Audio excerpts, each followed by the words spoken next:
Bom dia a todos. Silvia, obrigado pela apresentação, obrigado pela organização do Congresso de Clínica Médica, de me dar essa oportunidade. Eu não sabia que eu teria a honra de dar a primeira palestra nesse congresso. E é até bom, eu tenho, nos últimos tempos, falado tanto de Zika, dengue, chikungunya, H1N1, falar um outro assunto me dá até mais prazer. Então, nós vamos falar nosso tema são as pneumonias adquiridas na comunidade. Nós vamos ressaltar a magnitude do problema, seus diferentes aspectos etiológicos e epidemiológicos. Eu acabo não conseguindo desviar do assunto. Nós estamos vivendo uma grande epidemia de influenza, aqui, principalmente na cidade de São Paulo, mas no estado de São Paulo como um todo. E eu vou também pincelar, nesse tempo que eu tenho, a associação entre pneumonia na comunidade e infecção pelo vírus da influenza.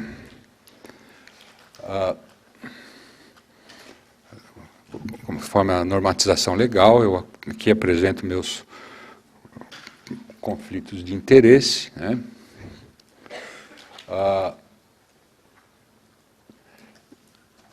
Essa é uma exposição que tenta, de uma forma mais didática, expressar a magnitude do impacto global associado às pneumonias. Nós todos sabemos, nós clínicos e infectologistas, sabemos a magnitude das pneumonias. Há um critério de avaliação de magnitude do problema, avaliado através de anos não ajustados pela deficiência, que é uma soma de anos de vida perdidos decorrentes da mortalidade precoce e dos anos convividos com a deficiência que pode ser aguda e pode-se falar também das sequelas associadas à doença aguda. Então, nós vemos que, por exemplo, em 2010, esses números muito expressivos, né, quase 69 milhões de anos de vida ajustados à deficiência, e um impacto muito grande em termos de letalidade, quase 1,5 milhão de pessoas morreram, por exemplo, decorrentes de pneumonia em 2010. Em anos em que a temporada de gripe é mais intensa, mais expressiva, esse número é ainda mais expressivo. Então, esse é num ano médio, vamos dizer assim. O que é importante nós ressaltarmos que a mortalidade associada à pneumonia, inclusive não só as pneumonias intra-hospitalares, mas inclusive as PACs, as pneumonias adquiridas na comunidade, ela aumenta expressivamente após os 55 anos de idade. Esse é um grupo, no qual, infelizmente, eu me incluo, que certamente paga o maior tributo às pneumonias. É muito nítida aqui essa crescente importância, e isso à medida que, se nós fizermos um zoom desse gráfico, isso aumenta ainda mais a partir dos 65 anos de idade. Então, nós vemos que, nesse aspecto, o homem costuma ter uma morbi-letalidade maior associada à pneumonia quando se compara ao verificado em mulheres. Nós vemos que a faixa etária acima de 75 anos de idade, isso inverte um pouco, parece que a letalidade acaba sendo maior para as mulheres do que em comparação aos homens. Isso são observações epidemiológicas que nós estamos ressaltando, mas, em forma geral, a informação que precisa ser obtida é que, após os 55 anos, essas pessoas têm que ser observadas de perto quanto à necessidade de prevenção da doença, principalmente pneumocócica, conforme nós vamos falar, é um dos principais agentes etiológicos. Infelizmente, existem trabalhos mais recentes que mostram que um adulto acima de 55 anos, aqui no Brasil como todo, mas aqui no estado de São Paulo mais especificamente, menos que 10% deles recebem a vacina antipneumocócica, que nós sabemos ser bastante eficaz na prevenção de doença pneumocócica. Gostaria, então, inclusive, de enfatizar já, de início, a importância de que uma palestra como essa, ressaltando esse dado, nós pensemos mais, como clínicos, infectologistas, em prevenção vacinal desses adultos. Há um mito, há um conceito de que vacina é uma coisa de criança. Não é mais. Acho que todos nós devemos saber que os nossos adultos que nós atendemos têm que ser vacinados. E isso eu gostaria muito de ressaltar. O agente causal mais comum dessas PACs, nós todos sabemos, é uma radiografia característica de uma pneumonia lobar, que é a expressão clínica mais comum associada à doença pneumocócica pulmonar. Ele é um micro-organismo gram-positivo, capsulado, né? Essa cápsula que vai definir o sorotipo, existem mais de 90 sorotipos de pneumococo. A última conta que se tem de novembro do ano passado são 96 sorotipos. A vacina, existem duas vacinas, a vacina 13 valente, a 23 valente, elas são compostas pelos sorotipos que mais se associam à doença invasiva. Eu vou entrar um pouco mais em detalhe a isso mais para frente. Eu acredito que o Guilherme, na próxima exposição, vai se ater muito aos aspectos relacionados ao tratamento, mas a resistência aos antibióticos dos pneumococos é um problema crescente que realmente nos preocupa. E temos que levar isso muito em consideração. E é muito comum ele ser encontrado em colonização de nasofaringe, sem ter um papel patogênico naquele paciente, mas muito importante em termos de disseminação da infecção para outras pessoas. A doença pneumocócica, conforme nós mencionamos agora, quando estamos abordando a vacina, ela pode ser dividida em duas categorias básicas: a doença invasiva, contrapondo-se à doença não invasiva. Isso é muito importante em termos de definição de tempo de tratamento e até de prognóstico. As doenças invasivas normalmente se associam a maior letalidade, a uma chance maior da pessoa morrer decorrente dessa infecção pneumocócica.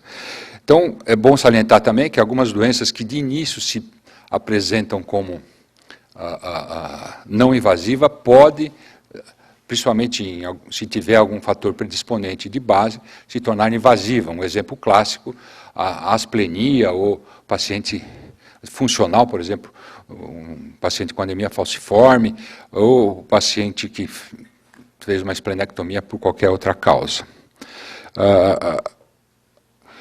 A gravidade da doença e o grau de invasividade são fenômenos muito bem associados a alguns sorotipos. Existem alguns sorotipos que se associam mais à invasividade e são aqueles que são contemplados normalmente nas duas vacinas disponíveis, a 13 valente e a 23 valente. Então, 25% das doenças pneumocócicas, elas podem ser invasivas.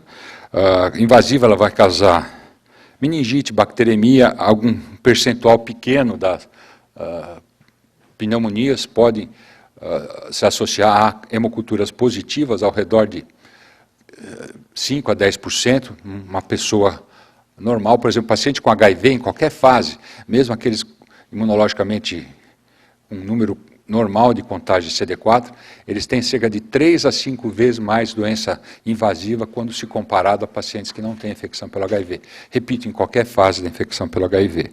As doenças não invasivas mais características associadas ao pneumococo são a otite média aguda e a sinusite aguda.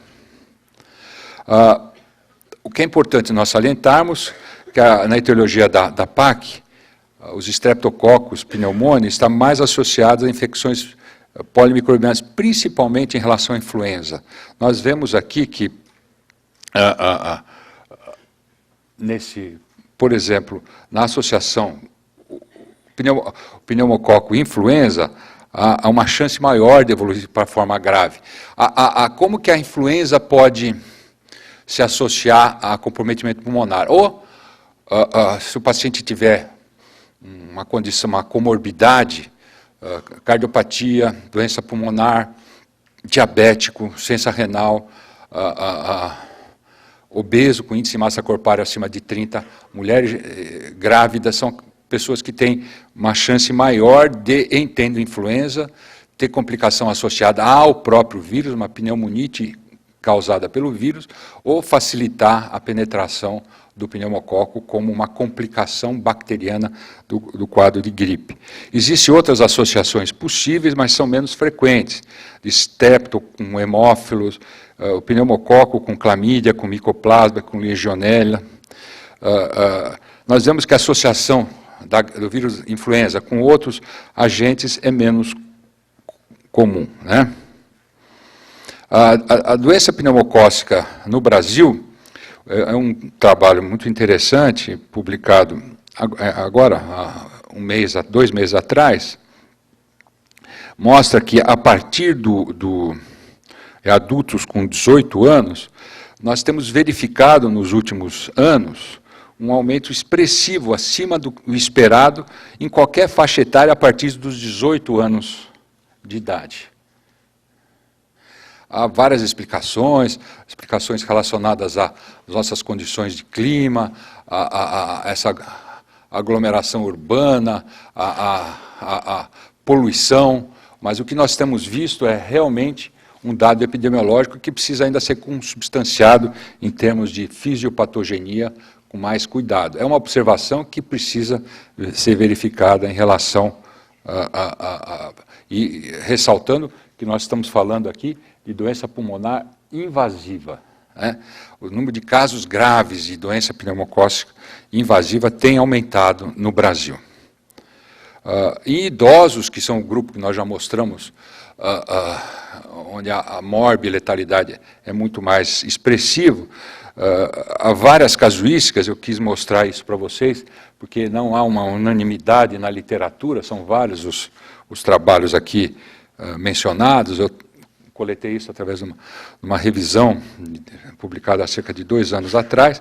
Nós vemos que a doença pneumocócica tem um papel relativo variável, desde 25% até 50% dos casos. É o agente mais importante, independente de ser paciente da comunidade ou paciente que está numa instituição, casa de repouso, né? Outros agentes hemófilos, legionela, atípicos, outros têm uma importância muito menor quando comparado eu estou ressaltando que nós estamos falando de pessoas idosas, acima de 65 anos de idade, a maior parte. O que é importante nós salientarmos que qualquer das manifestações associadas à pneumonia pneumocócica, nós vemos que há um aumento dos dias de hospitalização. Nós vemos que pericardite, meningite bacteriana, a bacteremia por pneumococo, aquela que caracteriza a doença invasiva, são todos fatores que se associam a maior tempo de hospitalização e agravamento do quadro clínico do paciente. O que é importante nós mencionamos, inclusive eu fiz questão de colocar esse diapositivo, diante do que nós estamos vivendo atualmente, nós temos visto muitas complicações associadas ao vírus da influenza, e essa associação tem múltiplas, é multifatorial. Nós sabemos que o vírus da gripe, qualquer um deles, mas talvez o H1N1 com maior intensidade, se associa à destruição do epitélio respiratório e vai fazer com que haja maior exposição da membrana basal. Há também uma regulação em termos positivos das moléculas utilizadas pelas bactérias como receptor. Toda bactéria, para invadir ao nosso organismo, precisa interagir com receptores celulares presentes, no caso do pneumococo especificamente, nas células do epitélio mucoso. E há também um comprometimento da função de algumas células imunológicas, principalmente os neutrófilos e macrófagos. Certamente isso tudo, em seu conjunto, acaba facilitando a adesão bacteriana, há um comprometimento da lise bacteriana, da ação bactericida dos mecanismos imunológicos, e vai, então, daí a consubstanciação fisiopatogênica da facilitação da infecção pneumocócica associada à gripe, né? Então, é um fenômeno que nós vamos ver no dia a dia. Está se falando muito aí em vacinação de gripe, é importante, e muito pouco de vacinação antipneumocócica. São duas imunizações que precisavam andar junto, se nós realmente quisermos fazer uma abordagem mais plena desses pacientes. Nós sabemos também, existem vários trabalhos, eu acabei de escrever um livro do Dante Pazzanese, o capítulo sobre a prevenção de doença arterial coronariana associada à prevenção de doenças infecciosas. E a literatura associando aumento de qualquer agravamento de doença arterial coronariana, mas também de outras patologias cardíacas, arritmias, miocardites, pelo advento de gripe ou de infecção pneumocócica. Um paciente que tem PAC, adquirido na comunidade, ele vai ter uma resposta inflamatória sistêmica, como é óbvio, né? O que vai se correlacionar, nós sabemos, a instabilização da placa e também a ativação de fatores procoagulantes. A hipoxemia associada à PAC também vai se associar ao aumento da frequência cardíaca. Isso vai haver uma sobrecarga de volume, uma ruptura da placa aterosclerótica. Isso vai se associar a aumento de incidência de infarto, arritmia, insuficiência cardíaca. Tem um trabalho do pessoal de Teresópolis e também do Dante que mostra que a temporada de gripe aumenta em cerca de 13 vezes o advento de manifestações cardíacas agudas, principalmente de infarto do miocárdio e arritmia cardíaca. Há um estudo que mostra que acima dos 65 anos, cerca de 13% dos pacientes pode ter algum grau de acometimento cardíaco, principalmente se ele tem alguma doença cardíaca prévia. Portanto, ele sempre deve ser alvo prioritário de campanhas de prevenção. Então, para se avaliar a gravidade de um paciente com PAC, nós temos sempre que avaliar a presença de doenças associadas, avaliar essa classificação CRB, eu vou falar rapidamente sobre isso, avaliar o grau de oxigenação. Se o paciente tem uma saturação abaixo de 90%, há uma indicação de internação, há uma necessidade de uma radiografia de tórax para avaliar a extensão do acometimento, avaliar os fatores sociais e cognitivos, avaliar os fatores econômicos, avaliar a estabilidade de medicação via oral, e até é muito importante o nosso juízo clínico, né? Existem vários critérios de avaliação de gravidade das pneumonias, com que nós usamos bastante é o CURB. CURB quer dizer o C, confusão mental, ureia acima de 50, frequência respiratória, a pressão arterial abaixo de 90 sistólica ou 60 diastólica, idade maior que 65 anos. Cada variável presente representa um ponto. total possível são 5 pontos. 0 a 1 ponto, normalmente a taxa reduzida de letalidade, pode ser facilmente acompanhado ambulatorialmente. 2 pontos, o índice de letalidade é intermediário. 3 pontos é sempre casos muito graves. Há alguns protocolos que falam que pacientes que têm CURB 4 e 5 provavelmente requerem internação em unidade de terapia intensiva. Então, era isso, acabei bem dentro do prazo. Eu agradeço a atenção e acho que depois das apresentações vai ter um tempo para discussão, né, Silvia? Muito obrigado.